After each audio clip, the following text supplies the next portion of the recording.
A gente sabe que a estratégia digital é fundamental para qualquer negócio, mas alguns negócios têm uma complexidade maior do que outras. Pensando nisso, a gente trouxe um convidado super experiente para falar sobre a digitalização do B2B e ensinar para quem está nessa jornada quais são os caminhos a fazer e o que não fazer de uma forma que a gente consiga agregar resultados. Edu, você é um cara com mais de 20 anos de experiência em vendas, marketing, desenvolvimento de negócios, passando por experiências, eu vou pegar até minha colinha aqui, de SAP, Adobe, Lynx, Miracle, entre outros, e atualmente você está como VP de negócios de uma plataforma chamada CWS, que tem um grande desafio, entre vários segmentos, de digitalizar o B2B, e tem alguns cases aí para comentar com a gente. Antes de tudo, estou te chamando de Edu, mas é o Eduardo ID, ou ID, e muito obrigado por estar presente aqui no Buildcast, num tema tão complexo e conseguindo agregar várias dúvidas que a gente já está recebendo aqui de como digitalizar o B2B. Bem-vindo, Edu. Paulo, obrigado mais uma vez pelo convite. Obrigado mesmo. Já conheço o Paulo há algum tempo, a gente já teve relações comerciais em mais de uma empresa. O Paulo, acho que tem um conhecimento super amplo aqui. É um prazer estar aqui e o que eu puder ajudar. Estamos juntos aí, cara. Excelente, Edu. E aí, essa conversa é uma aula, né? Tipo, até a gente tava conversando um pouquinho antes da gravação. Menos. Calma. A barra tá bem alta, Edu, porque eu sei que você vai entregar. Então, isso é a pressão, mas você tá acostumado à pressão com os seus dias, jornadas complexas e justamente o que o B2B traz de complexidade para o dia a dia. E aí, eu queria começar com você já pensando... O B2B tem muitas características diferentes em relação ao B2C, e quando a gente fala de digitalização, a primeira coisa que vem na cabeça são jornadas para o consumidor final, né? Então, eu estou pensando em uma plataforma, eu vou pensar em uma plataforma para B2C. Eu estou pensando em e-commerce, as marcas que vêm na cabeça vêm para B2C. Mas quando a gente fala dessa relação de empresa para empresa, com esse grau de complexidade, com essas camadas intermediárias de vendedores, de clientes, quais são as tendências digitais que você acredita que mais estão impactando o mercado B2B atualmente? E, cara, se quiser dar um panorama sobre B2B e aí conectar com as tendências, fica à vontade que vai ser super válido. Obrigado, Paulo.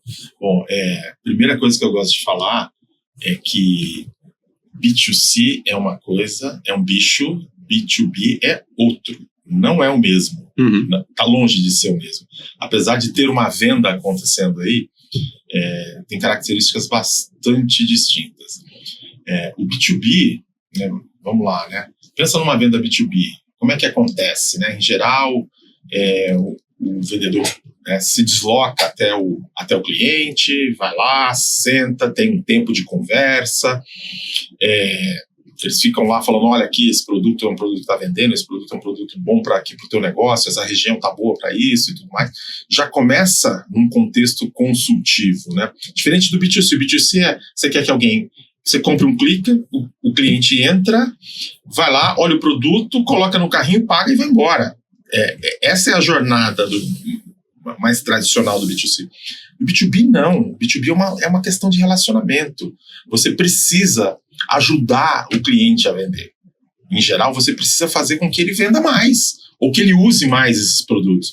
Então, é uma venda consultiva. Em geral, você pode trazer aspectos técnicos para ajudá-lo, aspectos mercadológicos, aspectos de preço, né? Então, você precisa ter esse processo que acontece no B2B, que é diferente do B2C. Não dá para você pensar, falar, eu vou colocar aqui uma plataforma B2C, né, e vou adaptá-la para ela que ela faça os processos B2B. São muito diferentes. E acho que é um grande erro que muitas empresas estão fazendo, porque não conseguem chegar do outro lado. Então, preço, a jornada de preço de um B2C é para ser uma coisa cravada, custa R$50. O cliente quer comprar, compra, não quer comprar, vai embora. No B2B tem a negociação, espera um pouquinho, mas você vai comprar isso aqui só ou você vai comprar mais produtos? Ao invés de 10 caixas que você está falando desse produto, e se a gente começar a conversar de ter mais, uma venda maior de 15, de 20 caixas.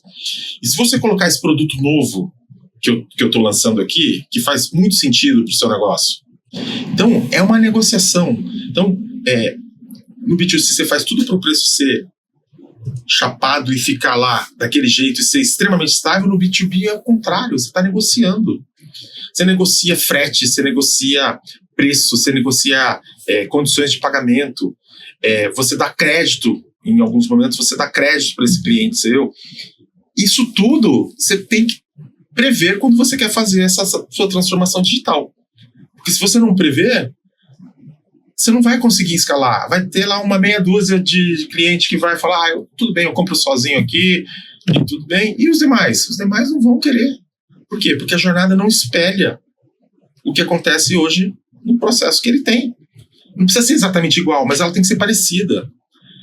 A venda B2B, ela acontece assim há anos, dezenas, talvez quase centenas de anos. Então você não pode quebrar esse modelo que hoje já está estabelecido. Você tem que chegar o mais próximo possível dele. E para isso você não consegue cumprir esse objetivo usando uma plataforma que é B2C, que ela tem características extremamente diferentes. Então esse é um ponto extremamente importante. Não é fácil você...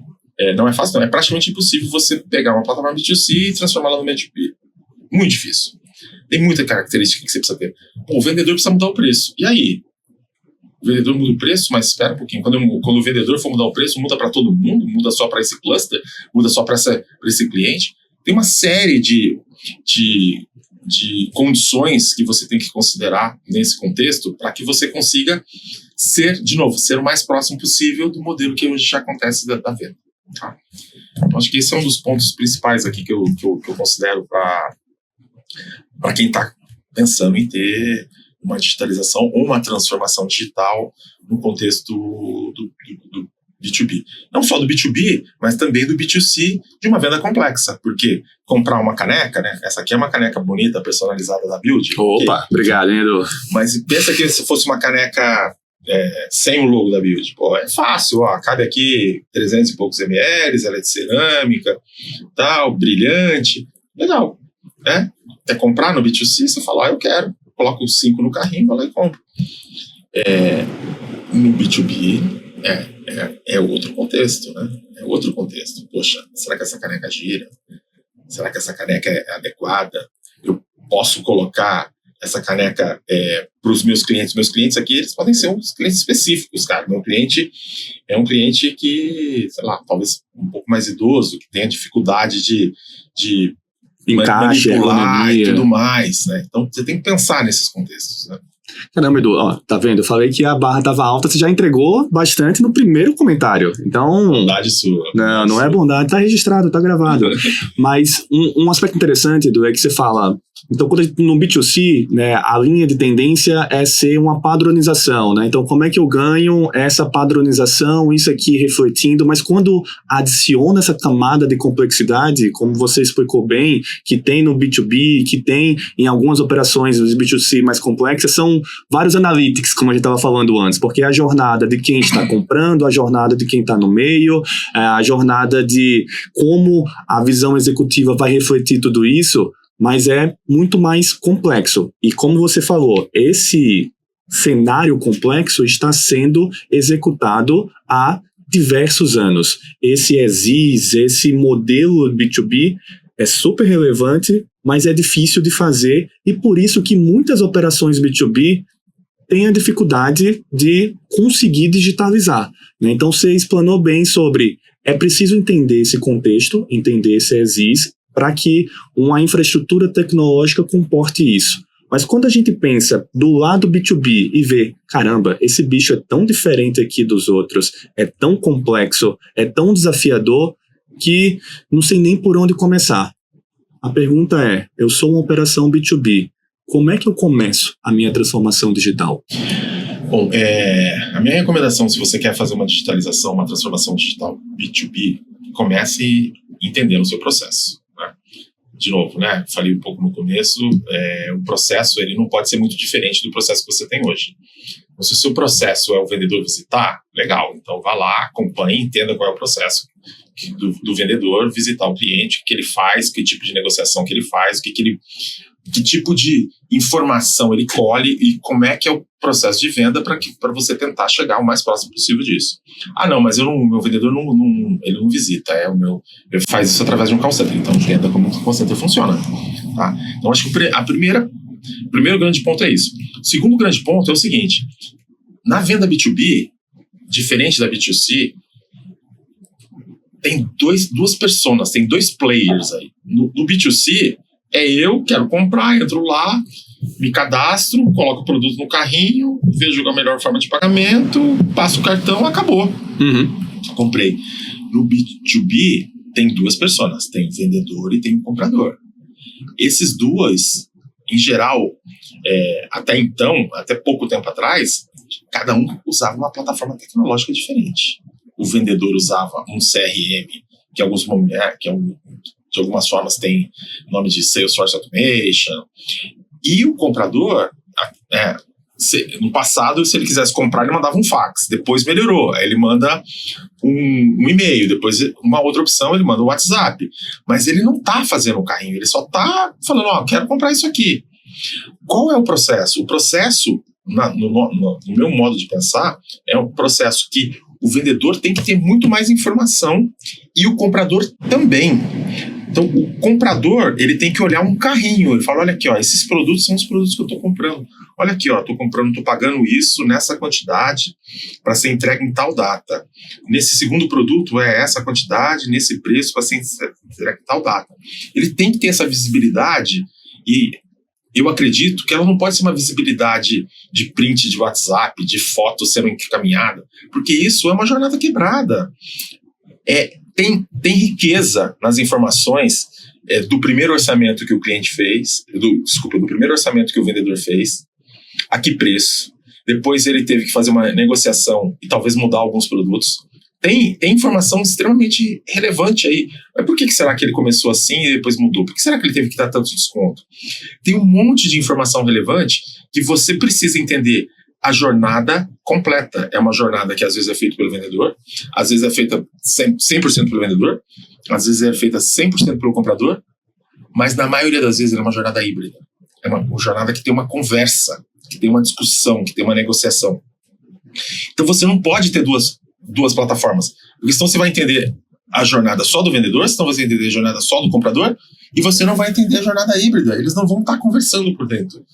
Então, para mim, esse é o grande pulo do gato. Se você não tiver esse contexto de os dois participando da jornada, vai ser muito difícil você conseguir digitalizar esse performático. Excelente, Edu. E sem dados, você é só uma pessoa com opinião. Essa frase tem 50 anos, é do Deming, e você trouxe muito sobre como esses dados, como esses analytics, como essas duas pessoas precisam estar conectadas. Como é que essa jornada de adoção de uma cultura de dados, de sair tanto do olho a olho, do tete a tete, mas para essa digitalização dos dados e que esses analytics sejam estratégicos? Como é que as empresas podem fazer isso? Olha, de várias formas, Paulo. Pensa aqui, vamos lá. Eu sou um vendedor de uma empresa B2B. Começou o mês, né? O mês passado, bati a meta, acabou. O vendedor não tem histórico, né? Zerou. Começou tudo do zero. Eu preciso vender, eu preciso bater minha meta de novo. Olha só, se você tem a informação de dados, né, usando dados, fala, poxa, deixa eu ver aqui, cara. Qual é a minha meta? 5 milhões. Legal. Pô, grande, minha meta tem 5 milhões. Deixa eu ver aqui. Aonde que a empresa já concedeu crédito para vários dos meus clientes? Aonde estão os clientes que têm crédito concedido que eu posso vender de uma forma mais rápida? Porque crédito é um fator extremamente importante para você fazer uma venda B2B. Concessão de crédito. Então, você pode fazer esse filtro sozinho, você como vendedor, e olhar e falar, pera um pouquinho, olha, eu tenho aqui esses 30 clientes, que minha meta é 5 milhões, esses 30 clientes têm crédito concedido de 12. Cara, então se eu vender para metade dele, eu já bati a meta. Já ultrapassei a minha meta.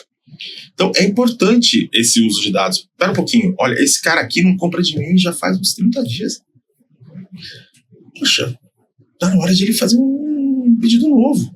Então, você começa a usar esses dados para que você consiga dar mais inteligência para esse vendedor, para ele consiga ser mais estratégico. Porque senão, ele tem o tempo dele que ele tem de trabalho lá, X horas que ele trabalha por dia, ele tem que ser produtivo. Então, olha, eu já estou dando para ele a lista dos caras que já tem crédito, a lista de quem não compra faz um tempo, a lista de quem sempre compra, que está sempre fazendo pedidos novos. Poxa, eu já tenho um monte de ferramenta. E com o uso de inteligência artificial, que é uma tendência super grande, já começa a possibilidade de você ter um copilot do vendedor. Uhum. Então, imagina assim, ele fala assim, tá, então faça para mim mensagens para essas empresas que já têm o crédito concedido, faça para mim mensagens, porque eu vou disparar para cada um dos compradores dessa empresa. Então, ao invés de ter o vendedor falando assim, oi, tudo bem, Paulo? Faz tempo que a gente não se fala. Como é que tá? Tudo bem?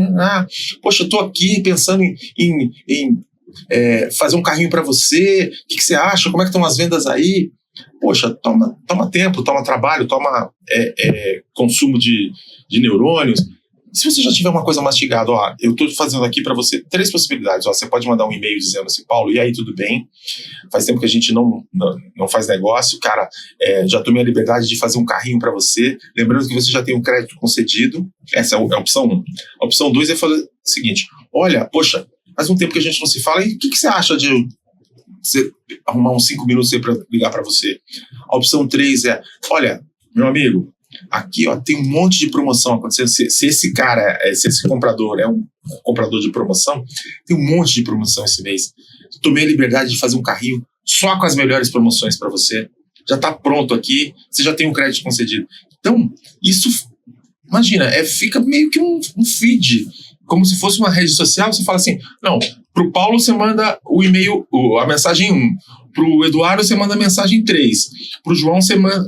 Não João, né? Para a empresa 1 você manda a mensagem 1. Para a empresa 2 você manda a mensagem 3. Começa a ter um ganho de produtividade e é o vendedor sendo protagonista. Não adianta você fazer isso sendo disparado, como o B2C faz, em campanhas de e-mail marketing. Por quê? Porque campanha de e-mail marketing começa a ter aquele processo que o vendedor atende esse cliente há muito tempo. Em alguns casos, eles são amigos, eles tomam um cafezinho com uma frequência, podem morar na mesma cidade, se conhecem. Aí começa a ter... Você faz um modelo mais parecido com o B2C, um e-commerce de autoatendimento. Aí o vendedor fala, cara, esse negócio vai tirar meu emprego. Aí ele manda mensagem pro cara e fala assim, amigo, não compra no e-commerce não, que esse negócio vai tirar meu emprego. Manda um WhatsApp para mim, que eu consigo um preço melhor para você. Ou seja, ao invés de você construir uma coisa para melhorar as suas vendas e a sua margem, você começa a destruir as suas vendas e a sua margem. Por quê?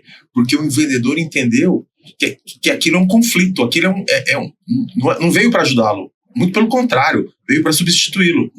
E aí é onde eu vejo os maiores erros dos projetos. Tem muito projeto dando errado, por quê?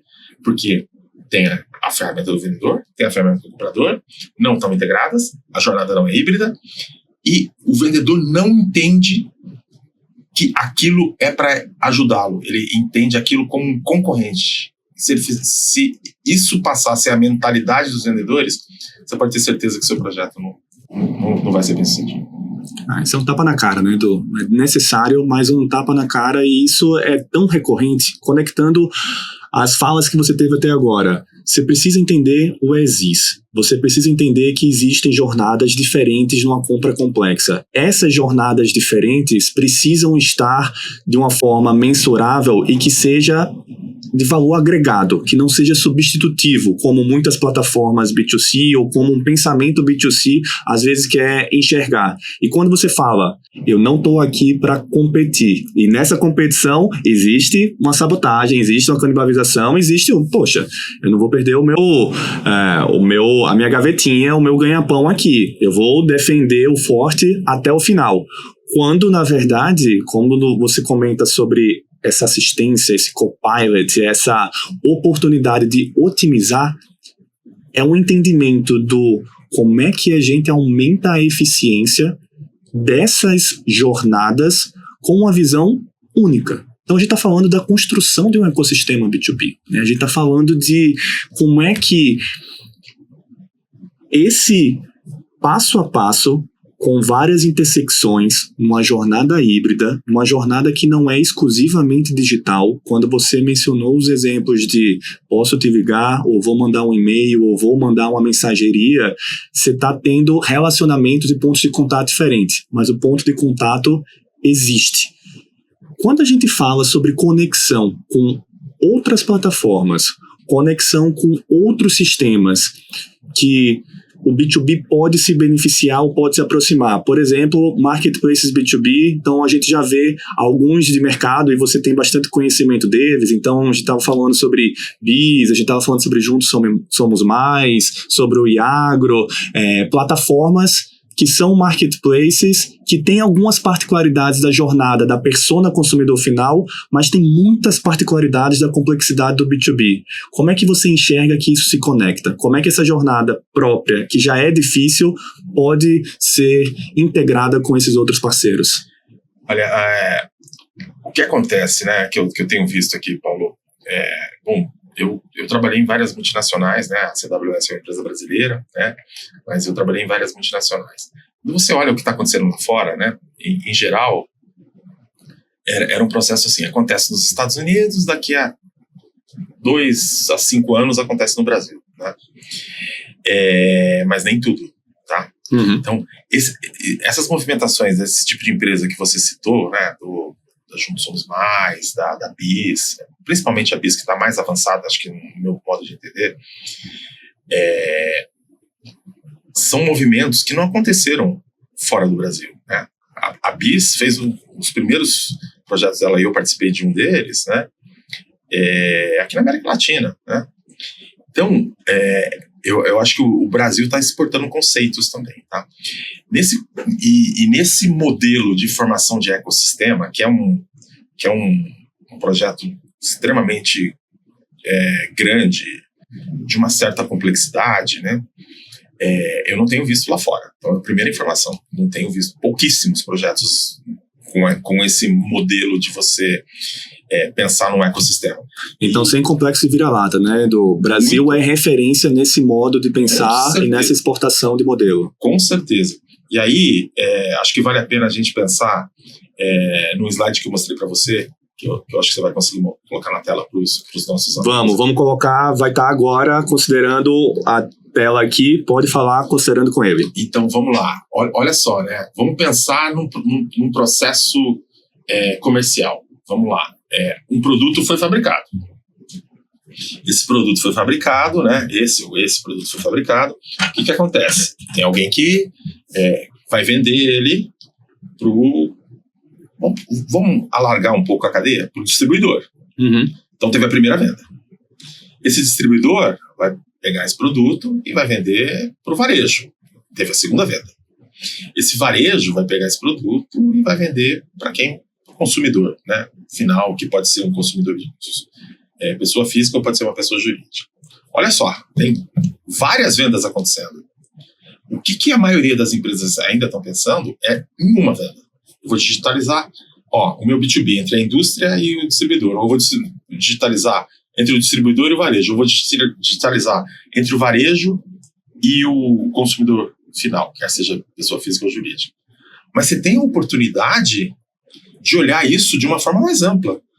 E se eu, como indústria, e geralmente vem da indústria, vamos dizer, que é o elo mais forte da cadeia, e se eu, como indústria, fizer a minha digitalização, eu vendendo para o meu distribuidor, né? Às vezes eu vendo até direto para o varejo, os que são maiores, e se eu ajudar o meu distribuidor a se digitalizar também, com uma plataforma que tem as características adequadas para isso, e se eu for o patrocinador desse projeto, e se nessa negociação, sendo patrocinador, eu começar a pegar os dados, opa, estamos falando de dados de sellout do distribuidor, ou estamos falando de dados de sellout do varejo. Então você começa a ter um monte de informação. E quando eu ajudar esse meu distribuidor a digitalizar, e se eu começar também a entender dados desse varejo? E se eu ajudar o varejo a ser digitalizado? Então, você tem a capacidade, e obviamente, de novo, é um projeto que tende a ser grande, de você olhar todos os processos de vendas no qual o seu produto, né, se você sendo fabricante, participa, e você tem informações sobre ele. E você ajudar. Imagine assim, olha só, eu vendo celular, né? Tem um celular aqui. Eu estou vendendo celular para um cliente varejista grande. E se eu conseguir, dentro da plataforma, fazer a campanha para o vendedor da loja vender mais o meu produto? O que eu posso fazer? Eu posso mandar vídeo para o vendedor e falar assim, senhor vendedor, olha só, olha as características desse celular que a gente acabou de lançar. Senhor vendedor, para isso ele replica para quem está comprando. Senhor vendedor, tem uma campanha aqui. Se você conseguir vender mais que 100 celulares nesse mês, desse modelo, dessa marca, eu vou te dar um prêmio. Então, começa a ter uma coisa que está super, super em discussão agora, que é o retail media. Você começa a fazer um retail media, meio trade marketing, com o vendedor que está lá participando da venda dentro da loja. Então, se você tem essas cadeias digitalizadas de uma forma inteligente, você vai poder fazer isso. Então, lembrando, né, quando a gente fala em e-commerce, nos e-commerces mais avançados, a gente está falando o quê, Paulo? 15% da venda total? É isso aí. Esse daí é um cara que está... Super referência. Super referência. Em geral, muito menos. 2, 3. Quando chega a 2 dígitos, já é uma vitória na maior parte dos segmentos. Perfeito. Então, estamos lá. Estamos falando que, no máximo, você impacta 15%. E os outros 85%, né? No caso do varejo, os outros 85% estão dentro da loja. Uhum. Só que, como é que você, como marca, consegue impactar o vendedor da loja? Poxa, você tem um exército de gente que fica visitando as lojas. Você fala, vendedor, então, tem essa campanha aqui agora. Vendedor, aqui, tem esse produto novo, ele faz isso, ele faz aquilo, ele tira foto desse jeito e tudo mais. Você não precisa fazer isso só de uma forma presencial. Você pode fazer de uma forma mais digital também. Mas, para isso, você tem que ter ajudado o seu parceiro a ter essa característica, a ter essa capacidade. Então, você pode impactar, de novo, o vendedor, você pode impactar o comprador.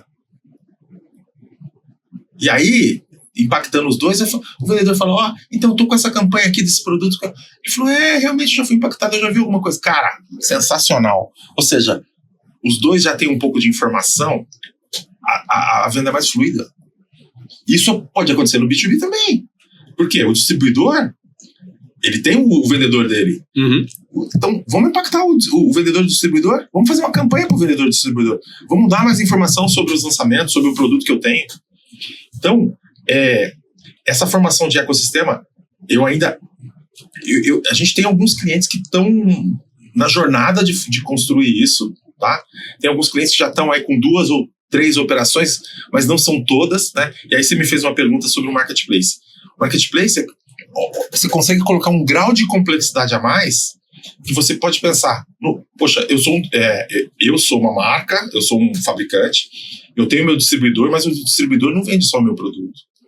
Poxa, então deixa ele, eu vou ajudá-lo a construir para vender o meu produto e para vender o outro produto, né? Tomara que não seja concorrente, mas eu vou ajudar a fazer o outro produto. Mas, poxa, se esse cara tá tão digitalizado assim, ele vende 2 tipos de produtos distintos. Vamos dizer que ele vende celular e vende, televisão.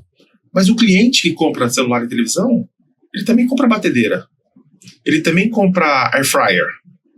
E se esse distribuidor também tiver disponível no catálogo de venda dele, esses outros produtos. Por quê? Porque esse distribuidor fez uma parceria com um outro distribuidor, que é um distribuidor, por exemplo, de uma marca que vende air fryer, que vende forno, que vende eletroportáteis. Olha só, já que o meu vendedor ou o meu cliente já está navegando na minha plataforma, ele fala, poxa, eu precisava comprar air fryer também para vender aqui. Poxa, mas está aqui nesse lugar, já está disponível aqui.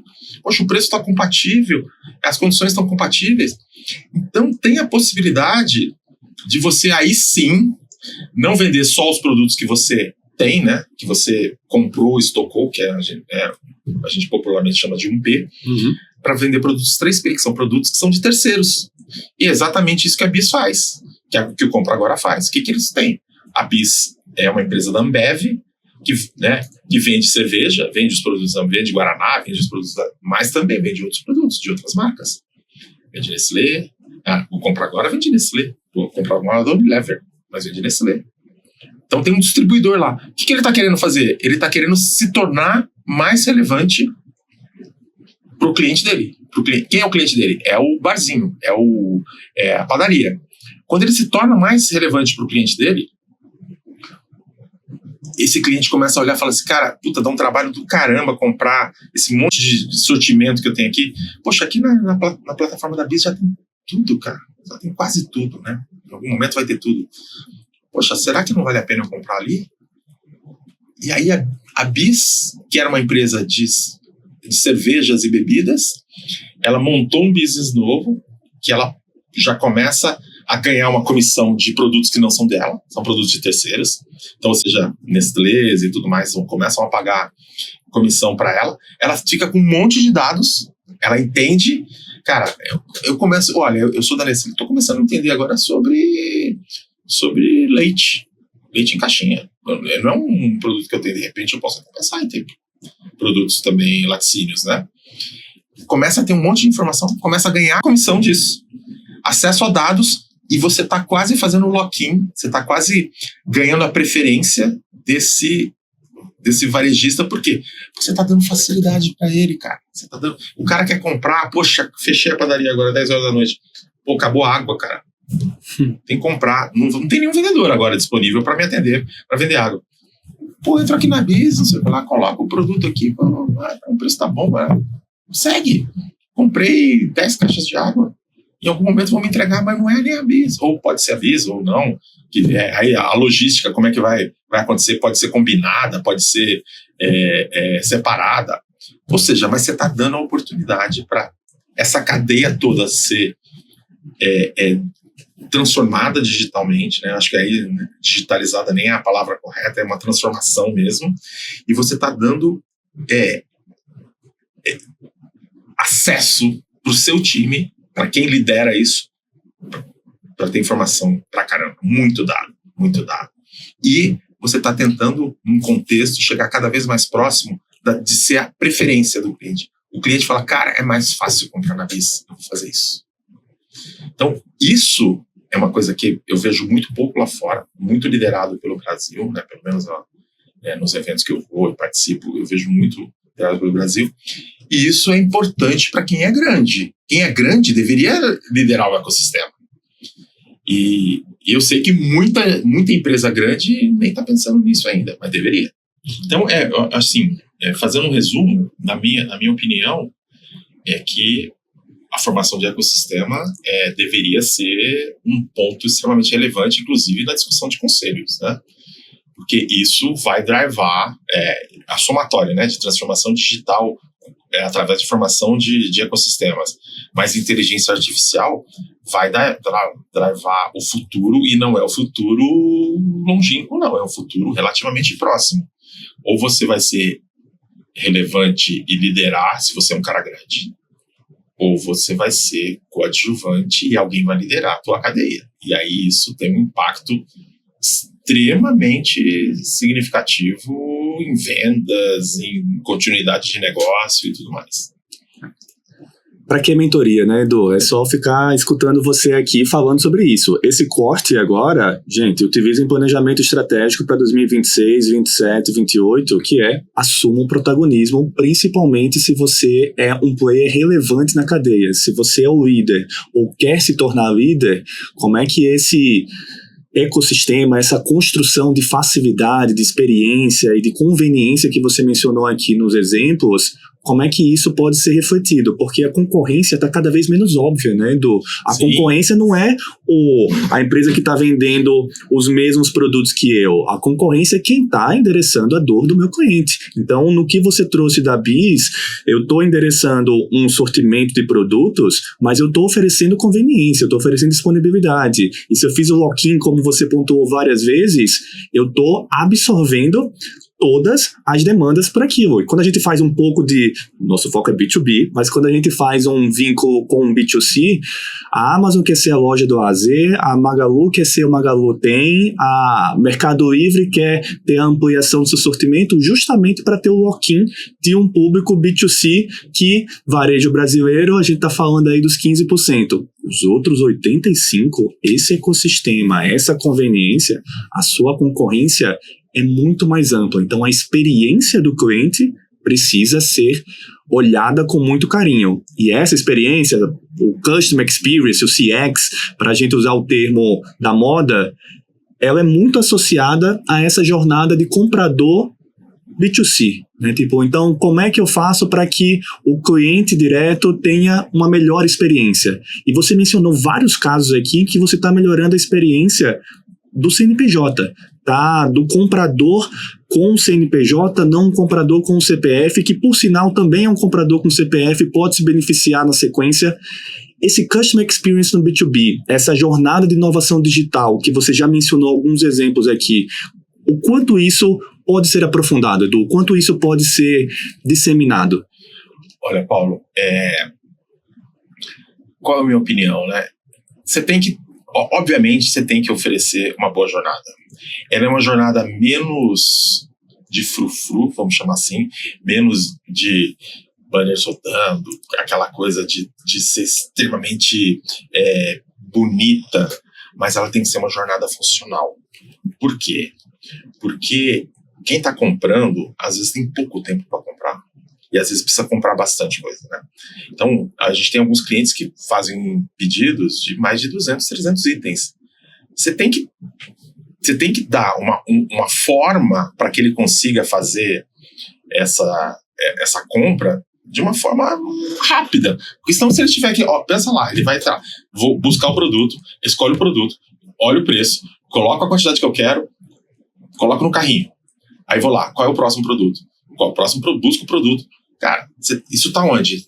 Tá numa planilha? Essa informação veio do seu RP, tá numa planilha? Cara, você tem que ter um modelo de poder fazer compra em massa. Sobe essa planilha e a plataforma já entende e já mostra o carrinho para você. Inclusive se tiver inconsistência, porque pode ter vindo um número errado, alguma coisa assim. Então, você tem que dar esse Customer Experience, esse Customer Experience, ele é menos de beleza, de layout, ele é muito mais de facilidade de você fazer o comprador achar os produtos, colocar no carrinho e negociar esse preço. Né? Porque imagina, né? Se você não está usando uma plataforma que permite isso, então vamos lá, 300 itens. O cara olha lá e fala assim, beleza, 300 itens. Como é que você compartilha com você, vendedor, compartilha com o comprador? Você vai dar um print nesse negócio aqui e vai falar, esse pedido é 35 mil reais. O cara fala, tá caro, meu, o que você vai me dar de desconto? Imagine se ele tiver que fazer 1 a 1. Desconto 1 a 1. Fala, vou dar 5%, 5. Cara, 10 minutos, 20 minutos, meia hora, talvez. Nesse produto eu não consigo dar desconto, nesse eu consigo dar mais. Eu vou ter que fazer isso manualmente. Agora, e se você pensar em olhar o carrinho por margem, ou o carrinho por contextos mais, vamos dizer, diferentes. Olha, aqui, tudo que é promoção eu posso dar 10%, tudo que não é promoção eu posso dar 12%. Cara, assim, você tem que ter essa facilidade para você ter agilidade. E aí, quando você fala de Customer Experience, o Customer Experience, lembrando que são 2 personas, não é só de quem compra. Perfeito. Aliás, talvez seja até um pouco menos importante do Customer Experience do que quem vende. Porque lembrando, boa parte das vendas ainda precisa do vendedor. E o vendedor é protagonista, deve continuar protagonista. Os projetos que a gente está vendo, onde o vendedor não é protagonista, eles estão patinando. O vendedor não tá comprando o projeto, ele está em alguns momentos até sabotando o projeto e não está conseguindo crescer. O que a gente tem visto os projetos que são extremamente bem-sucedidos, cara, olhe para o vendedor, dê mais ferramentas para ele, dê mais inteligência para ele, dê mais produtividade para ele, que isso vai fazer com que as suas vendas aumentem. Você vai ter redução de custo, você vai conseguir atender mais clientes com o mesmo número de vendedores. A gente tem clientes nossos que tem 1.200 vendedores, que atendem 200 mil empresas. Cara, 200 mil empresas, é empresa pra caramba. 200 mil empresas? 200 mil empresas. E tem 1.200 vendedores. Se o cara quer crescer 30%, no passado, o que ele fazia? Eu vou ter que ter 30% ou mais de vendedor. Como é que ele fazia isso? E é vendedor que tem um notebook, que tem um celular, que tem um carro. Cara, a gestão da frota, só a gestão da frota, você precisava comprar mais 360 carros. Comprar, fazer leasing, o que quer que seja. Então, dá produtividade para esse cara. Às vezes o cliente vai comprar sozinho, fazer uma jornada de autoatendimento? Vai. Produto que é fácil, que não tem negociação, que ele vai comprar 10, 20. Cara, quer saber uma coisa? Eu vou nem negociar. Sabe o que acontece? Em geral, projetos como esse, melhora a margem. Porque muitas vezes o vendedor dava desconto sem necessidade, o cliente nem tinha pedido. Então, esse modelo de você olhar o Customer Experience das personas que participam, né? A gente tem projetos de agro, por exemplo, que tem mais uma persona, tem um agrônomo. O agrônomo é o cara que, por exemplo, faz o receituário agronômico. O que é o receituário agronômico? Tem produto que, pela toxicidade dele, precisa de um agrônomo dizer se pode ou não ser usado numa determinada área e qual é a forma de usar. E a quantidade que pode ser comprada. Então, eu tenho, 100 alqueires, eu posso comprar até 20 litros. Não posso comprar 500 litros.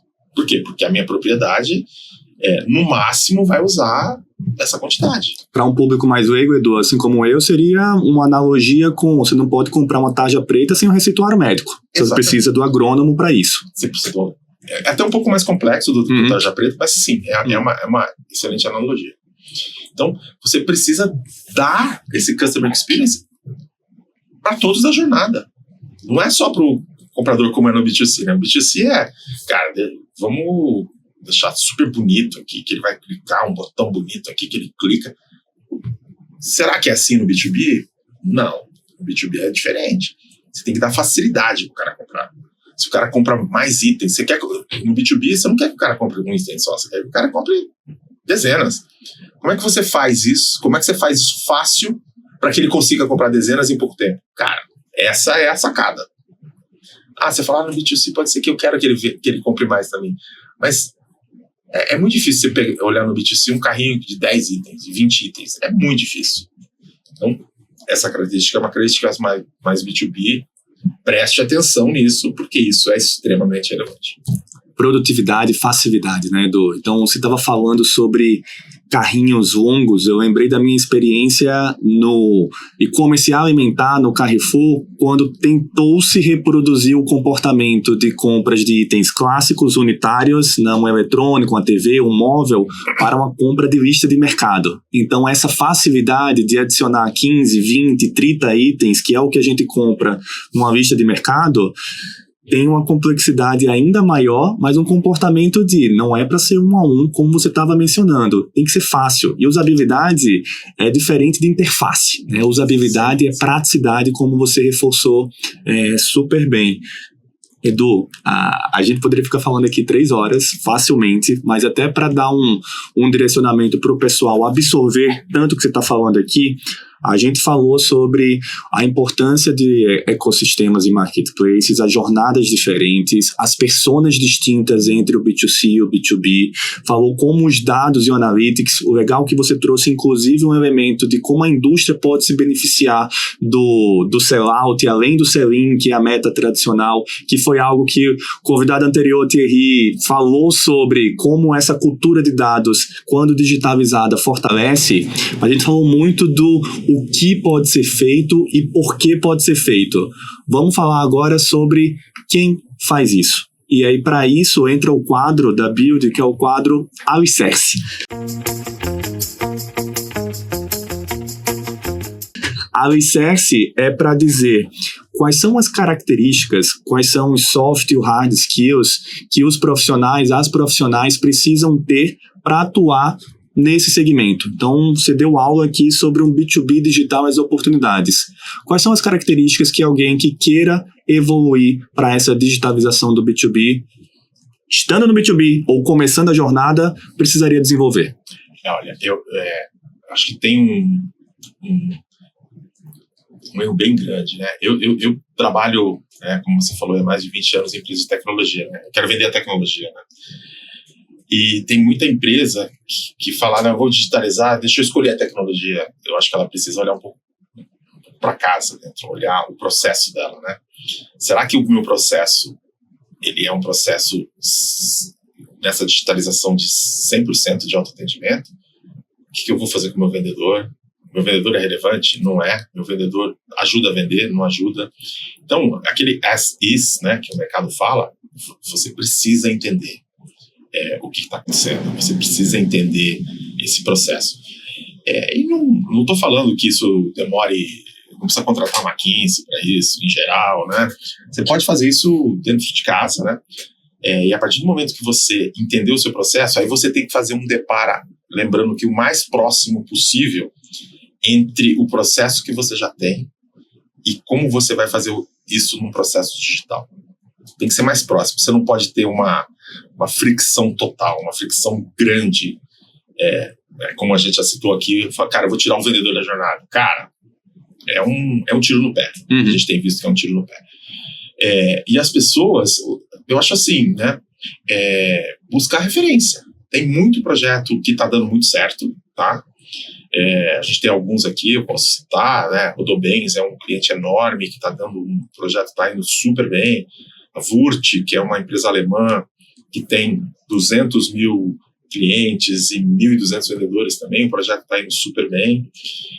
A gente tem projeto em agro, que eu citei aqui, né? Uma trading enorme que está fazendo a digitalização das revendas, considerando aí que é importante para ela, porque ela quer ter mais acesso a grãos. A gente tem bancos que estão fazendo a digitalização de volumes enormes também no agro, querendo expandir para outros segmentos. Então, o que a gente acha é o seguinte, as referências são muito importantes disso. Você tem que ir com uma cabeça menos pré-formatada. Por quê? Porque as grandes empresas de tecnologia, eu já trabalhei em várias delas, elas vão começar a empurrar o conteúdo para você baseado na proposta de valor que ela tem. Então eu tenho um e-commerce, então eu vou falar para o mercado, faz e-commerce. Espera um pouquinho. Eu estou vendo que os e-commerces B2B estão com dificuldade. O vendedor está participando? Não. Então, cara, certamente tem dificuldade. Então, a referência deveria ser, deixa eu olhar onde estão os projetos que o vendedor está participando e que estão crescendo, né? Você pode ter certeza, os projetos que estão crescendo, 99% deles tem um vendedor na jornada. Poxa, será que eu vou inventar a roda, que eu não vou ter mais um vendedor, vou colocar um IA vendedora? Poxa, cara, acho que ainda não. Talvez no futuro você consiga ser mais assertivo num modelo que você possa ter uma participação maior na IA, mas nesse momento, não. Porque tem relacionamento, cara. As pessoas se conhecem. O cara tem vendedor que vende há dezenas de anos. O cara vai no final de semana encontrar o cliente dele para tomar um café. Às vezes é padrinho da filha de um deles, entendeu? Então, esse modelo é relevante. Conheça o seu processo e busque uma tecnologia que esteja mais próxima disso. Não uma tecnologia que a indústria de tecnologia está tentando te empurrar. Faz e-commerce. Ou não, faz aqui, faz o seu CRM com a automação da força de venda. Espera um pouquinho. E-commerce é uma coisa importante, tem que ser feita em algum momento. Você digitalizar o seu vendedor com a automação da força de vendas tem que ser feita. Mas lembrando, aqui é uma jornada sozinha de autoatendimento, é uma jornada do vendedor, e a jornada que é híbrida, que é o B2B é híbrido. Eles conversam o tempo todo, negociam, falam, eu compro, mas se você me entregar amanhã. Se você não me entregar amanhã, eu não compro, eu vou comprar do outro. E você tem que ter essa facilidade, essa informação disponível, falar, cara, deixa eu falar com a minha logística aqui. Talvez até pela própria plataforma, falar, time de logística, esse pedido aqui você consegue entregar amanhã? O cara fala, consigo. Voltou o retorno e fala, te entrega amanhã. Fechado. Então, você precisa pensar nesses contextos, porque se você não pensar, vai ser difícil. E se você quer, vamos dizer assim, se você está pensando numa transformação de carreira, você fala, poxa, o B2C já está relativamente consolidado, cara, B2B certamente é vamos dizer assim, uma matéria, que vai crescer. E o momento de crescer já tá bem grande, já, né? Começando a crescer bastante, e vai crescer para os próximos 2, 3 anos. Então, né, talvez seja uma opção legal de você pensar de como você se capacita, como você entende mais sobre isso. Já citei alguns clientes que nós temos, clientes ou outras empresas que estão construindo isso. Estuda esses cases. Esses cases são interessantes. E a gente acha que nos próximos 2, 3 anos vai ter uma explosão de projetos desse tipo, né? E aí vai movimentar o ecossistema todo, vai movimentar pessoas para trabalhar dentro de empresas, vai movimentar parceiros que vão precisar ajudar a construir esse modelo, construir desde integração, a parte mais tecnológica, processo, estratégia, as empresas de software, né, vão acabar se beneficiando disso também. Ou seja, tem um ecossistema relevante aí que se movimenta em relação a isso. Eu tenho certeza que B2B é a próxima bola da vez, e eu tenho certeza que, para quem é grande, a formação de ecossistema não é nem uma bola da vez, cara, é a bola, sabe? É a bola que todo mundo tem que olhar. E se você é pequeno, poxa, como eu participo desse ecossistema? Participa sendo sério, né? Não deixe de participar. Entenda, vou aqui ser um sério, eu não tenho a capacidade de construir o ecossistema, de liderar o ecossistema. Beleza, então participe. Tá? Se eu sou pequeno, se eu sou médio, participe. Se eu sou grande, eu acho que você deveria pensar em liderar. Dicas de carreira e dicas de planejamento estratégico com o Eduardo. E aí sim, Edu, excelente, excelente. Você falou de muitos casos de sucesso. Arremata aqui essa conversa nossa com um que você sinta orgulho em compartilhar. Tem vários, cara. Eu acho que tem um caso que já é público, que a gente pode falar até em nome, né? Que ele ainda está em evolução, mas já é público, já participou de alguns eventos, né? Que é o caso da Léo Madeiras, né? A Madeiras é um caso super legal, né? A Léo Madeiras tinha uma plataforma que estava com dificuldade, não estava de e-commerce, né? Começou só com e-commerce, falou, poxa, eu preciso ter um e-commerce aqui, mas meu e-commerce não está legal. A gente conseguiu construir um e-commerce para ele num prazo recorde, foi muito rápido, tá? E aí, você conhece bem aí e-commerce, né? Quando você coloca um e-commerce, em geral, você tem perda de métricas, né? Por exemplo, SEO é uma coisa que você perde, conversão é uma coisa que você, pode ser que você perca também, que você tem que fazer ajustes e tudo mais. Mas, assim, os resultados foram tão bons e tão rápidos, né, que em semanas ele falou, cara, a minha conversão já é maior, o meu SEO já está 300% maior do que era no passado. Então, assim, teve benefícios muito grandes. A Léo já comunicou para o mercado, eles vão digitalizar a loja também, né? Ou seja, o vendedor da loja, o vendedor que vai visitar uma marcenaria, que é super relevante também. Provavelmente eles vão avançar para marketplace, né? Já falaram alguma coisa também para o mercado para isso. Então, eu acho que é um projeto incrível.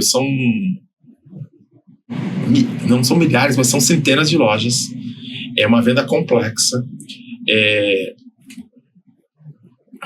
Com características B2C, mas em alguns momentos sendo feito na pessoa física, né? Porque às vezes o marceneiro ele é tão pequeno que ele nem tem uma empresa, né? Ele faz ali meio na casa do fundo da casa dele e tudo mais. Obviamente tem uns que são super grandes. Uhum. E é um projeto assim que vai ser, né? É um projeto que, na minha visão, é um projeto que pode ser case em Harvard, por exemplo, sabe? Pode ser case no MIT Business Review, no Harvard Business Review, né?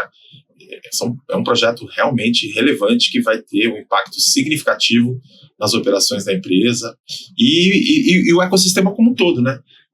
Pensa lá, hoje a Léo Madeiras não vende torneira, ela vende a madeira para fazer o armário. Então você está fazendo um gabinete de banheiro e a torneira, será que você não pode ter a torneira à venda lá também, você não precisa nem comprar, né? Você como Léo não precisa nem comprar. Você pode ter um seller lá que vende torneira. Poxa, você acabou de aumentar significativamente o tamanho do ticket, né? O tamanho da venda que você está fazendo. Está trazendo outros parceiros, e aí você pode dar algum tipo de benefício também para o marceneiro que está fazendo. Poxa, né? Ele vai lá e fala, olha, além do armário aqui, ó, a senhora não quer colocar essa torneira aqui? Combina, olha só que bonito que ficaria. Então, acho que é um projeto bem bacana, cara. A gente está bem feliz em tê-los como cliente. Acho que eles estão bem felizes também com onde o projeto já chegou, mas tem um caminho, uma jornada grande ainda para crescer, colocar as franquias, expandir e tudo mais. Edu, eu tinha colocado a barra lá no alto do início da conversa e você não só alcançou, como você ultrapassou e bateu o recorde olímpico aqui da barra. Coitados dos próximos convidados e convidadas aqui, a barra, o Edu acabou de aumentar, hein, gente? Bondade sua, Paulo. Bondade sua, foi um ótimo papo, cara. Queria agradecer novamente a oportunidade de a gente bater esse papo aqui, tanto, né, quer seja no videocast aqui ou presencial, como a gente faz de vez em quando, conte comigo aqui no que você precisar, cara. Obrigado mais uma vez pela aula e pelas contribuições, Edu. Um brinde só pra gente encerrar. É isso aí. Boa. Sucesso a todos.